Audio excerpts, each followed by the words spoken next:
몇 주 전에 이제 자녀 백신을 신청해서 백신을 맞을 수 있게 되던 날, 감사하게도 그 당일에 제가 백신을 맞을 수 있게 되었습니다.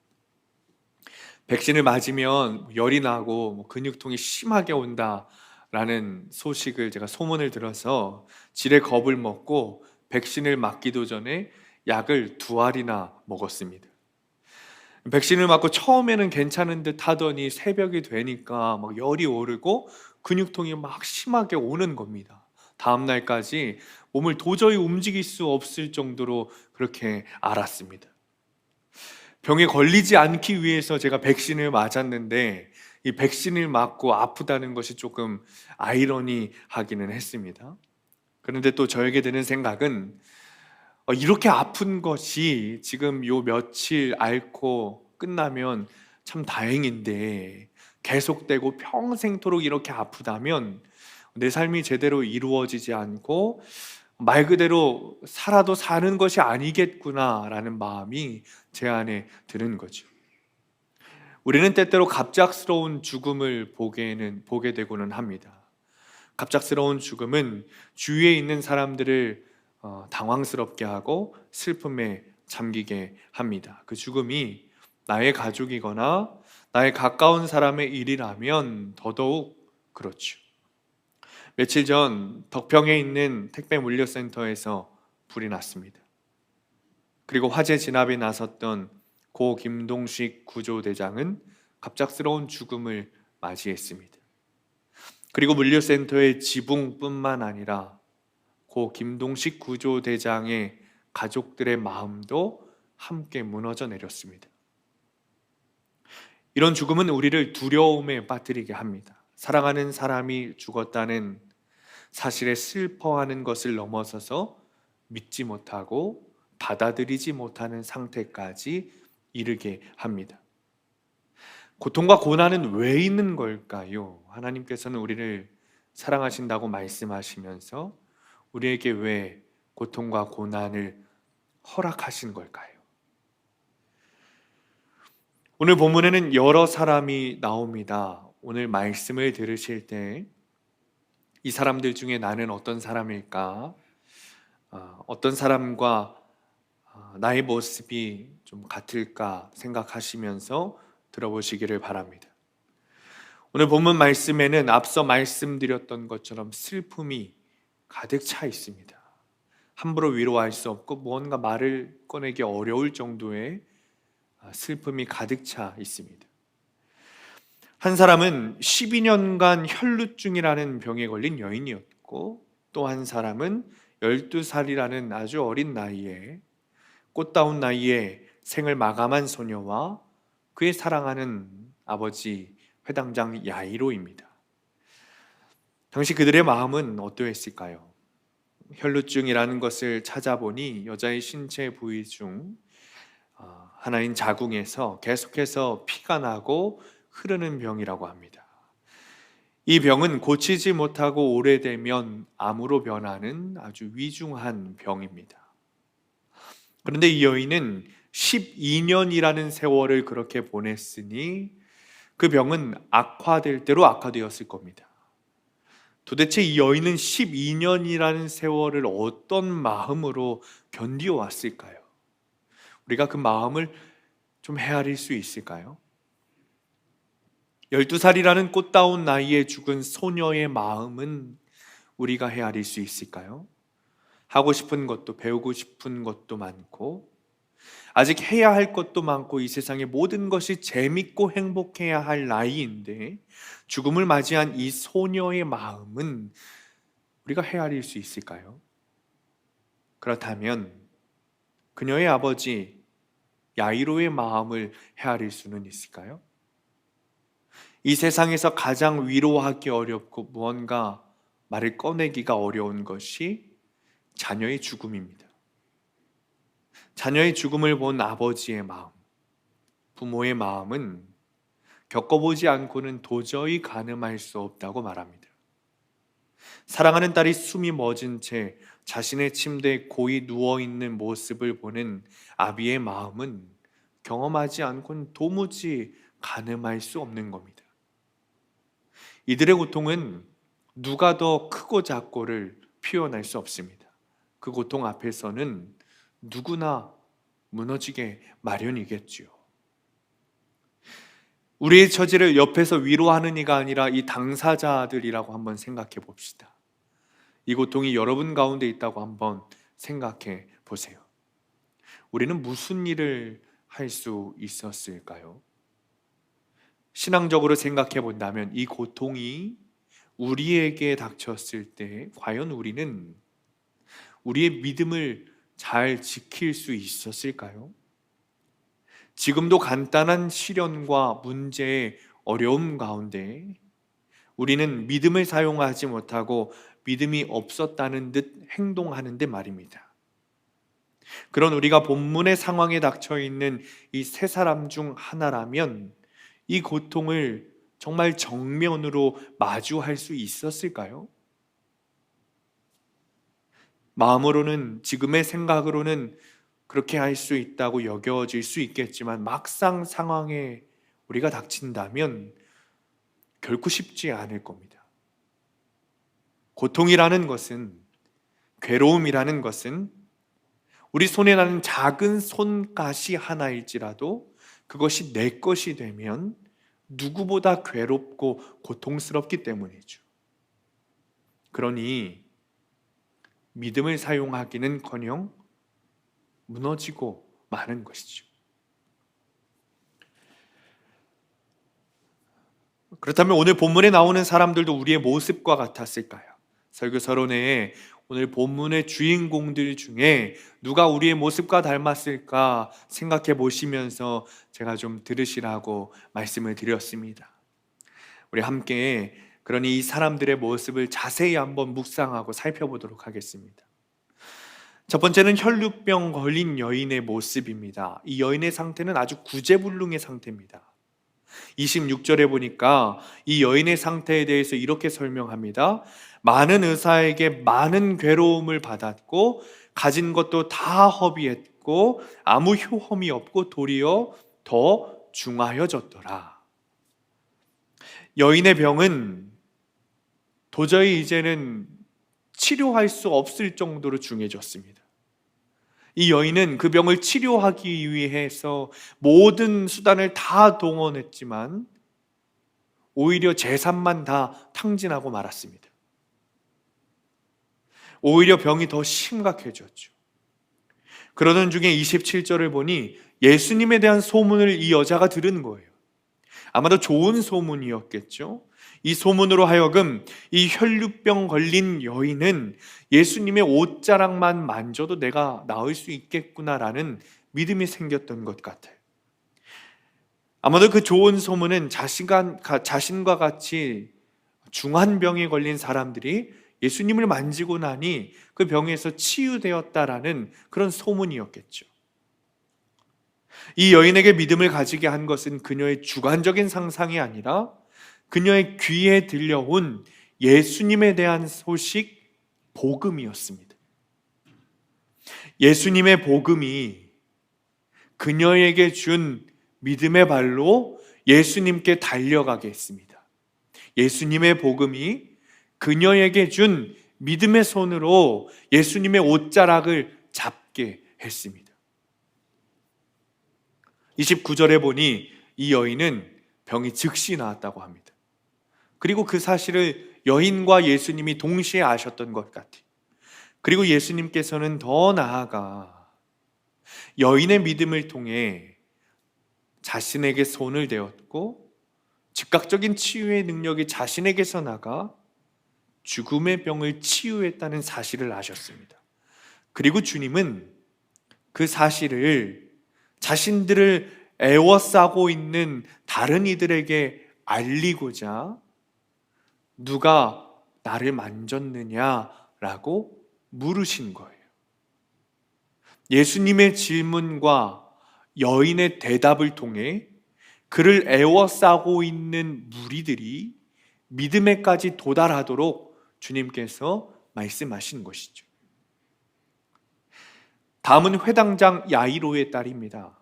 이 사건은 혈루병 걸린 여인의 앞과 뒤에 있습니다. 회당장 야이로가 예수님께 나와 죽어가는 사랑하는 딸을 살려달라고 합니다. 그런데 예수님께서 그의 집에 가는 도중에 혈루병 걸린 여인을 만나고 말았습니다. 그래서 시간이 지체된 탓에 그 소녀가 죽고 말았습니다. 야이로에게는 소망이 있었습니다. 딸이 죽어가고는 있었지만 예수님이 당신의 집에 가고 있었습니다. 그렇기 때문에 그에게는 분명한 소망이 있었습니다. 그런데 그만 딸이 죽고 만 것이죠. 모든 것이 끝장난 것 같은 기분이었을 겁니다. 사람들은 야이로에게 너의 딸이 죽었으니 이제 그만 예수님을 귀찮게 해라, 괴롭히지 말아라 라고 말합니다. 야이로의 마음은 억장이 무너지는 듯 했을 겁니다. 물론 그에게 혈루병 걸린 여인이 가지고 있던 믿음이 있었다면 흔들리지 않았을 수도 있겠죠. 그러나 그에게는 아직 그런 믿음은 없었던 것 같습니다. 그러자 예수님께서 36절에 이렇게 말씀하십니다. 예수께서 그 하는 말을 곁에서 들으시고 회당장에게 이르시되 두려워하지 말고 믿기만 하라 하시고, 딸의 죽음으로 두려워하던 야이로에게 두려워하지 말라, 무서워하지 말라라고 말씀하십니다. 그리고 단지 믿어라 라고 말씀하십니다. 믿음의 대상은 예수님이십니다. 예수님께서 야이로에게 원하시는 믿음은 예수님께서 직접 하시는 말씀이 아니라 앞서 혈루병 걸린 여인이 그저 예수님에 대한 소문, 복음을 듣고 믿은 그 믿음을 바라고 계신 겁니다. 즉, 단 한 사람의 믿음이 아니라 모든 이들을 위한 믿음을 주님께서 원하시고 계신 거죠. 주님께서 야이로를 향해 던지신 믿음의 도전은 야이로의 집에 닥쳤을 때 더 심각하게 현실적으로 드러나고 있습니다. 딸의 죽은 검은 그림자는 그의 온 집을 가득 메우고 있었습니다. 그의 집은 어린 딸의 죽음으로 인해 소란과 심한 애곡으로 가득 차 있었습니다. 이런 집안의 분위기는 야이로의 믿음을 송두리째 빼앗아갈 만한 것이었습니다. 그러자 주님께서는 그의 믿음을 견고하게 하시고자 39절에 이렇게 말씀하십니다. 들어가서 그들에게 이르시되 너희가 어찌하여 떠들며 울고 있느냐? 이 아이가 죽은 것이 아니라 자고 있느니라. 사람들은 예수님의 말씀과 이 믿음의 도전에 대해 제대로 응답하지 않았습니다. 이런 상황 가운데 야이로는 두 가지 중 하나를 선택해야 했습니다. 사람들의 말을 믿을 것인가? 아니면 예수님을 믿을 것인가? 결국 믿음의 도전을 받아들였던 야이로는 예수님을 선택했어요. 그리고 주님은 소녀에게 달리다굼 이라고 외치셨고, 결국 소녀는 그 자리에서 즉시 일어나게 되었습니다. 이것이 본문의 전체적인 줄거리와 내용입니다. 사랑하는 성도님들, 우리의 믿음은 누구와 닮아 있습니까? 우리의 믿음이 성장하기 위해서는 우리의 믿음의 수준이 어느 정도인지 분명하게 알아야 합니다. 내 안에 주관적인 판단으로 그럴 것이다, 그러고 싶다라는 수준의 것이 아니라 정말 분명하게 내 믿음의 수준이 어느 정도인가 알아야 합니다. 그렇다면 오늘 본문의 인물들 중에 분명한 것은 우리가 아직 예수님의 믿음까지는 아니라는 거죠. 그리고 죽어있던 야이로의 딸도 아니라는 겁니다. 그렇다면 혈루병 걸린 여인의 믿음일까요? 아니면 회당장 야이로일까요? 누구의 믿음과 닮아 있을까요? 저는 오늘 본문을 보면서 우리의 믿음이 이 사람과 똑 닮았구나 라는 것을 느꼈습니다. 그 사람은 혈루병 걸린 여인도 아니고 회당장 야이로도 아닙니다.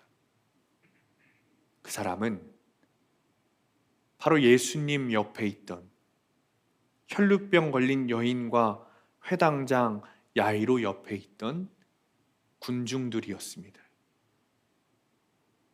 그들의 모습이 우리의 믿음과 너무나도 닮아 있는 거예요.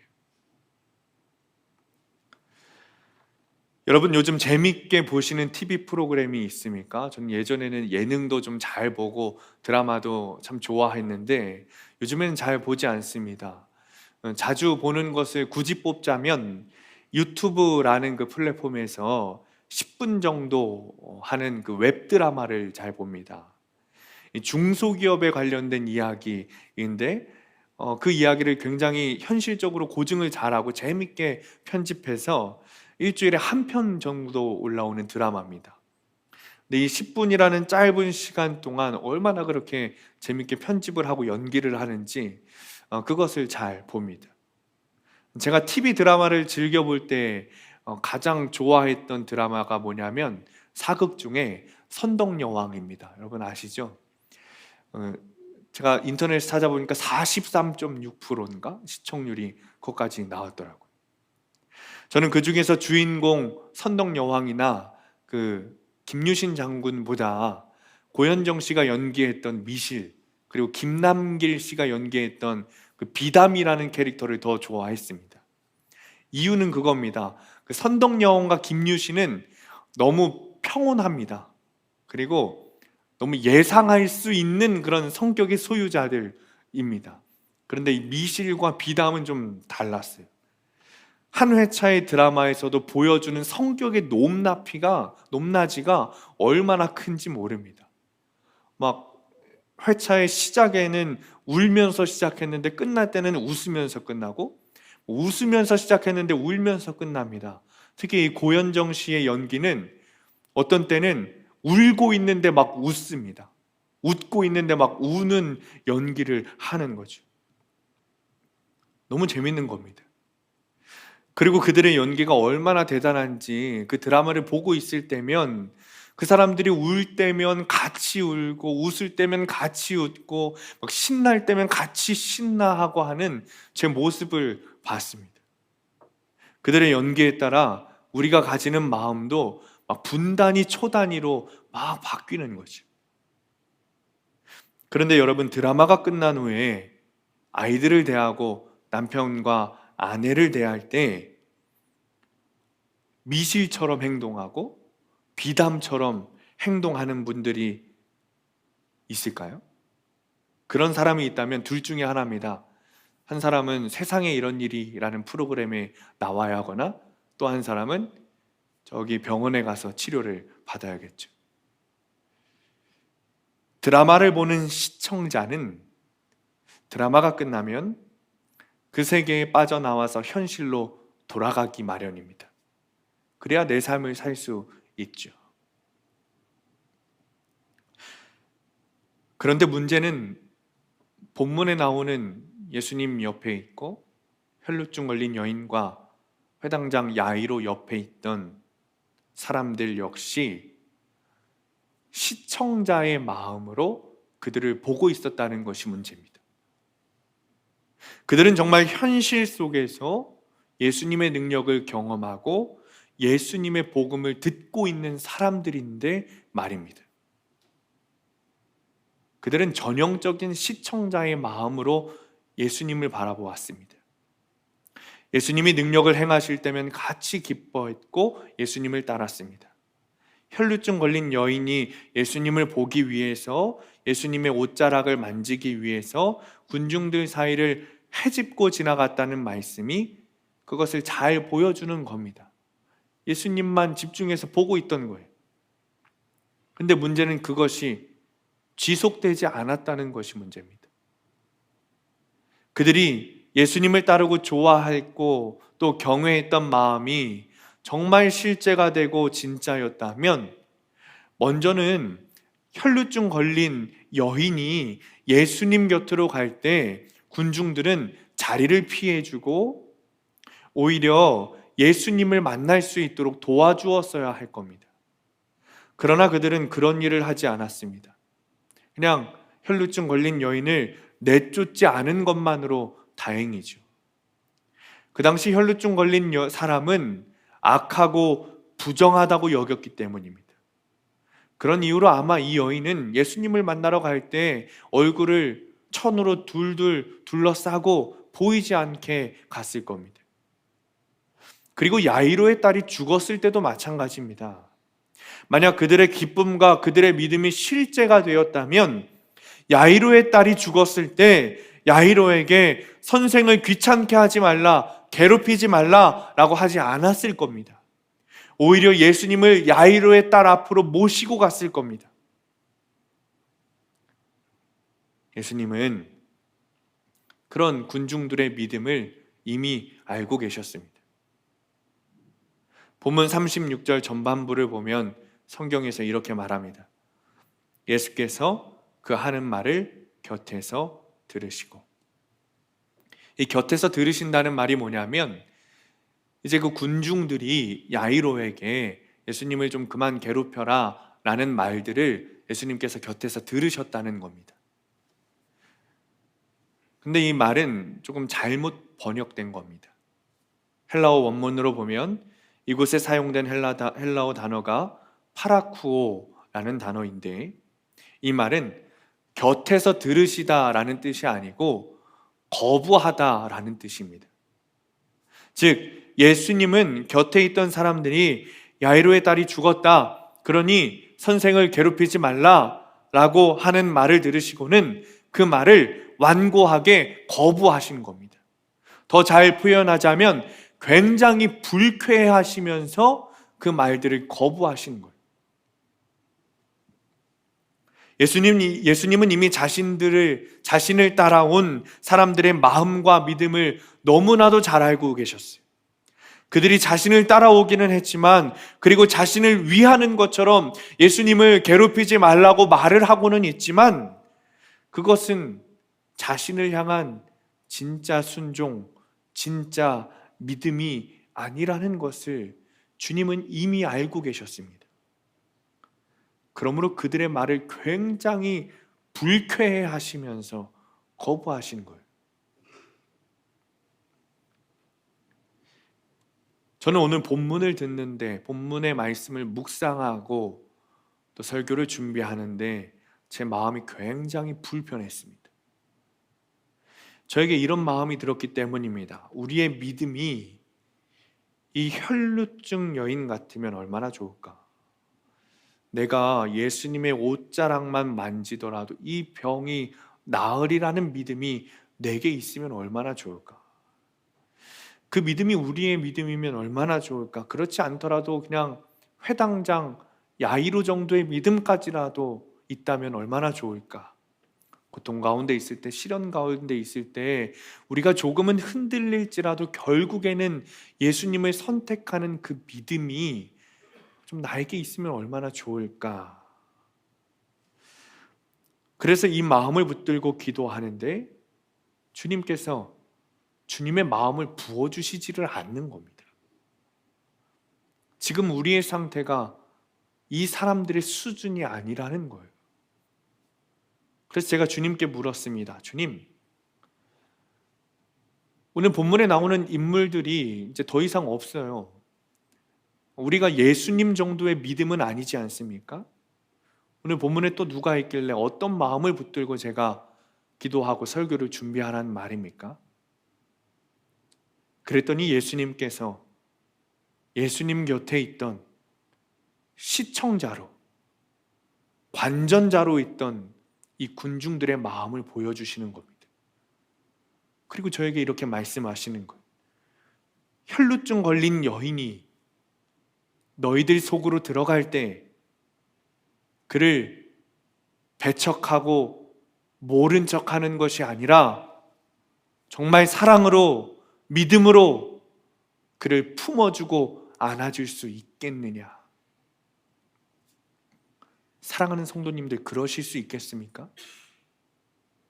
우리가 배척하는 사람, 우리가 싫어하는 사람, 우리가 탐탁지 않아 하는 사람, 우리가 이 사람은 안 돼요, 그래도 이 사람은 아니지요 라고 말하는 사람이 우리 가운데로 들어올 때, 주님을 만나고 싶다고 우리 공동체로 들어올 때, 우리 수암교회 공동체와 함께 예배하고 싶다고 이 교회 문을 열고 들어올 때, 우리는 정말 사랑과 믿음으로 그들을 품어줄 수 있겠냐는 겁니다. 저는 주님의 이 말씀에 아무런 말도 하지 못했어요. 펑펑 울며 회개했습니다. 제 마음은 그들을 받아줄 수 있다고 할지라도, 많은 사람들이 다 그들을 받아줄 수 있다고 할지라도 한 사람, 단 한 사람이 거부한다면 아직까지 하나 되지 못하게 한 그 죄가 저에게 있다고 여겨졌기 때문입니다. 그리고 또 주님께서 이렇게 말씀하시는 거예요. 내가 이 작은 소녀가 누워있는 것을 보고 죽어있는 것이 아니라 자고 있다라고 말했을 때 내 옆에 있었던 그 군중들처럼 비웃는 것이 아니라, 예, 주님 믿습니다, 그러니 어서 가서 이 소녀를 좀 일으켜 주세요 라고 말할 수 있겠느냐. 사랑하는 성도님들, 우리가 그 당시 예수님 옆에 있었다면 믿습니다 라고 말할 수 있었을까요? 아니면 이 소녀는 죽었습니다 라고 소리쳤을까요? 사랑하는 성도님들, 주님은 여전히 지금도 일하고 계십니다. 주님은 지금도 우리와 함께하고 계시고 역사하고 계십니다. 우리의 모든 삶을 넘어서서 이 세상의 모든 것을 주관하시는 분이 우리 주님이십니다. 이제 여러분의 그 일하심이, 주님의 그 일하심, 주님의 그 역사하심의 주인공들이 되시기를 바랍니다.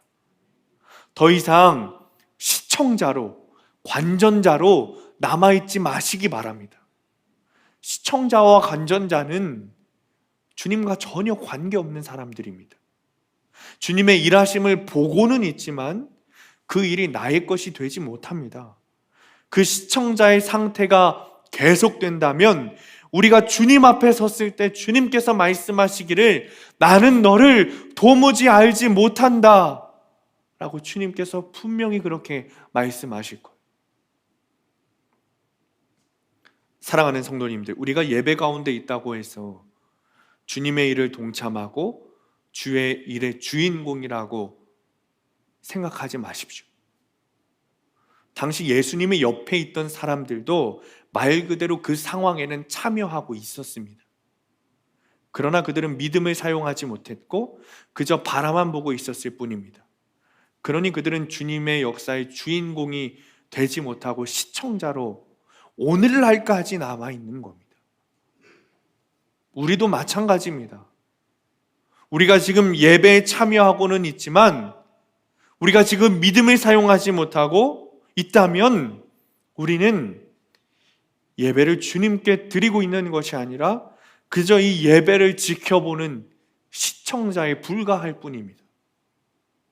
조금 더 나아가서 생각해 봅시다. 주님의 종된 우리가 왕이신 주님 앞에 서 있다고 생각해 보십시오. 우리 예배가 그런 거잖아요. 왕이신 주님 앞에 우리가 예배 드리는 거잖아요. 그러니까 그렇게 한번 생각해 보자는 거예요. 그게 싫으시면 거기까지 가지 말고 지금 우리 앞에 대통령이 있다고 한번 생각해 보십시오. 우리가 그 대통령의 말을 듣고 있다고 생각해 봅시다.